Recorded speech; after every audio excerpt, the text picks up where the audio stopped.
Hello, this is Carsten Ley from Transform Your Biz, Volume 2.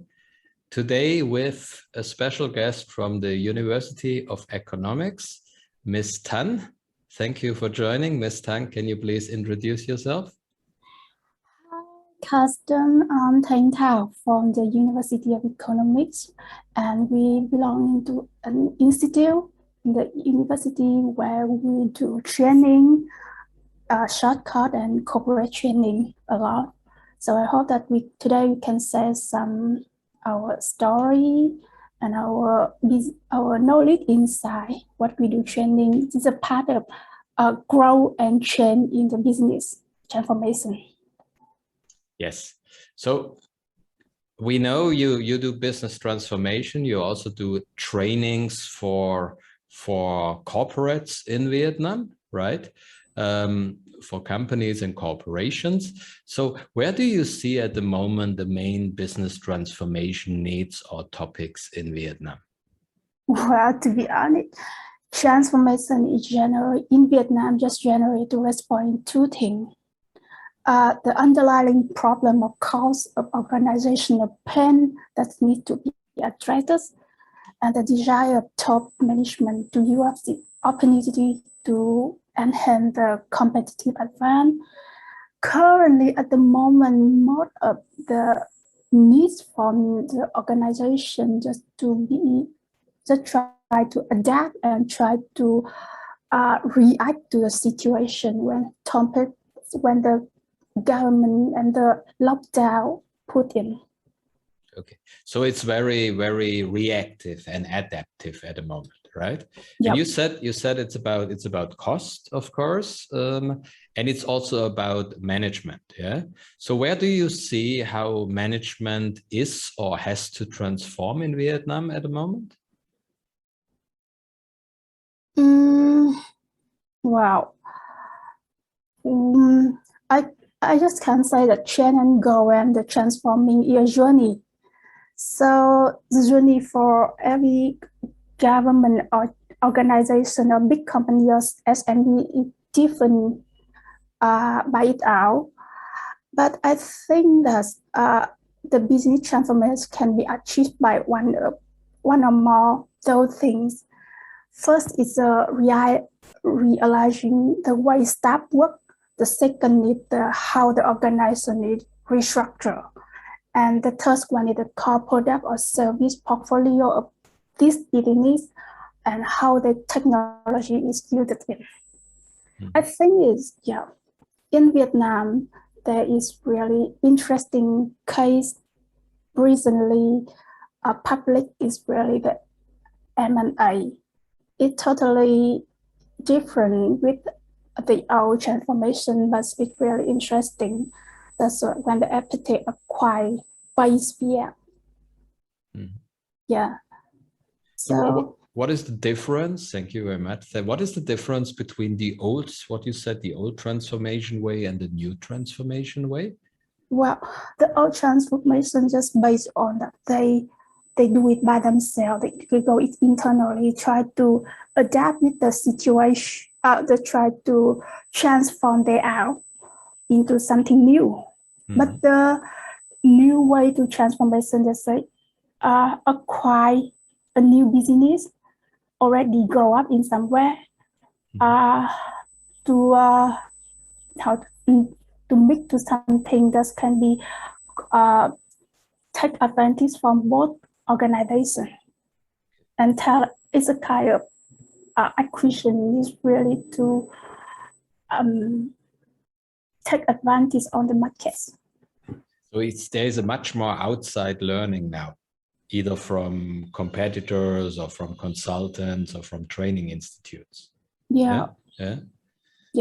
We see that also. I mean, as Asia PMOS consultants, we see now also that more companies are approaching us, which probably 2-3 years ago, they told us they will run it internally first. Yeah. But now they also, and they especially ask what you said for examples from similar company in different markets or in the same industry to learn from these ones. Yeah. So sorry. Yeah, so continue, please. Continue. So how do you see the transforming around the process, the speed, and the success? Do you think companies are good and fast in transforming, or how do you see it at the moment? Well, for last 7 years, what I have seen, at first quite slow. We just do some small activity, just in function. They put new core business portfolio. It's quite slowly, but recently for last 3 years, it's bloom up a lot of transformation everywhere. Everyone talk about it. Every organization, they said that they are doing it. They are restructure, but at the moment, because of COVID-19 effect, it totally changed the way they're working. Because the situation now is lead to a serious talk about what they're gonna do and what they're gonna work and what they structure their business as well. I think it's just going to be bloom up a lot in the near future. Yeah, I think COVID accelerated, like in a lot of countries, COVID accelerated the transformation. Yeah. And we also see, we are in touch with some big banks in Hanoi, especially, where they build now internal excellence center. I mean, they build almost internal consulting units where they bring a lot of people from outside in, right?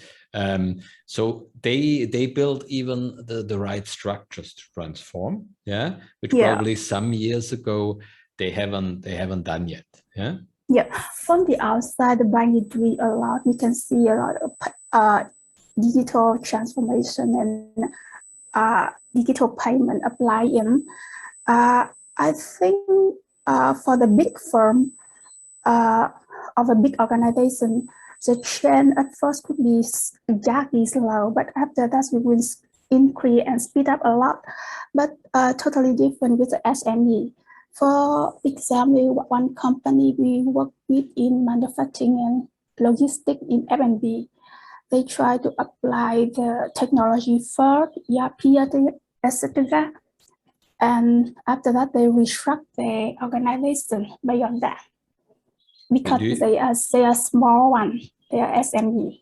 Do you think it works to first bring the technology in and then adapt, or how do you see that? They're still on the way. I think in our point and our role, we just consider as a storyteller. I don't try to predict or judging something. Our job is go along with them and see how the story is going. Okay, that's good. That's good. So we normally, from a consulting side, we would like to have a certain readiness before we bring systems in. But I know a lot of clients, they approach us, or also University of Economics, once they already have the system, and then we have to play along. Yeah. I really love the word readiness. Actually, how to score that week is success, week 1 is fail, week is achievement.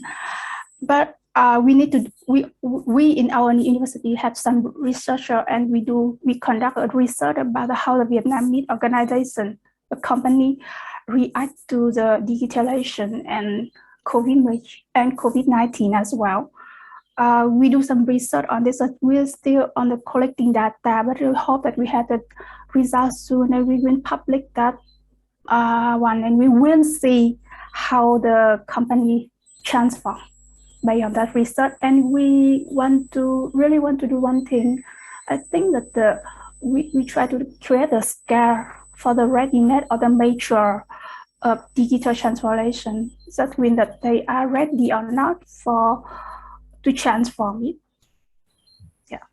And I think that's a great research, which is very needed in Vietnam, that we really see who needs to transform in what. Yeah.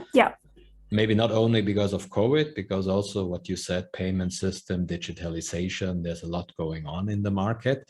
Yeah. And also, what is their readiness to transform, right? Yeah.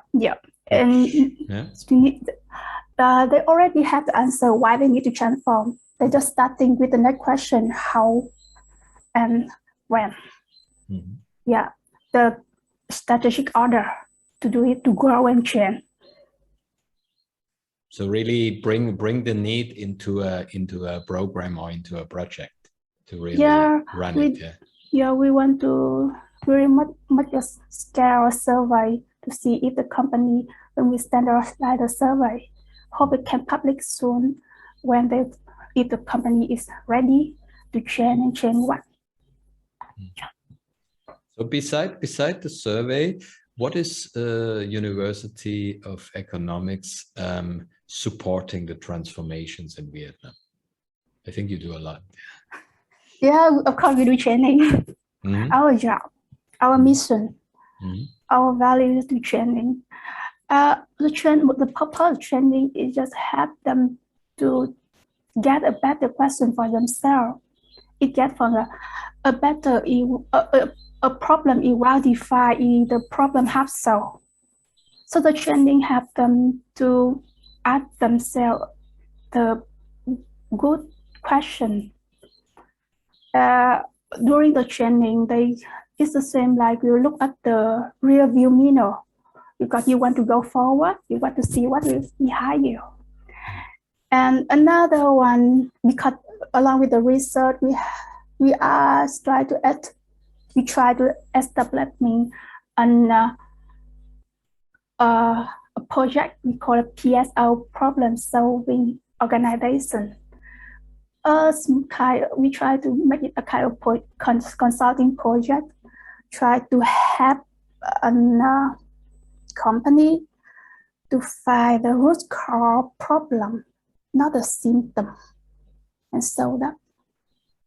So you have different ways to help them to get aware in the training, yeah. And I also realized that when we did customer experience or these kind of trainings, that people getting aware that there maybe can be some issues or how other companies are doing it or how the market is generally doing it. And then the second thing is that you help them on the root cause analysis, right? Yeah. Mm-hmm. They need to think a lot about the root cause because some company and some organization just come to us and tell them how painful they are and the symptom they got. And the training course may be just around the symptom. Yeah. But I hope that after that they can see what is the root cause inside. Yeah. Of course, we just can't tell them, hey, you have cancer, that's remove fat. Yeah. No, that's not what we do. So they also want to see possible solution, but maybe like in a lot of transformation, what we realize is it's not simple to just give the client standard solution. I mean, transformations are very complex.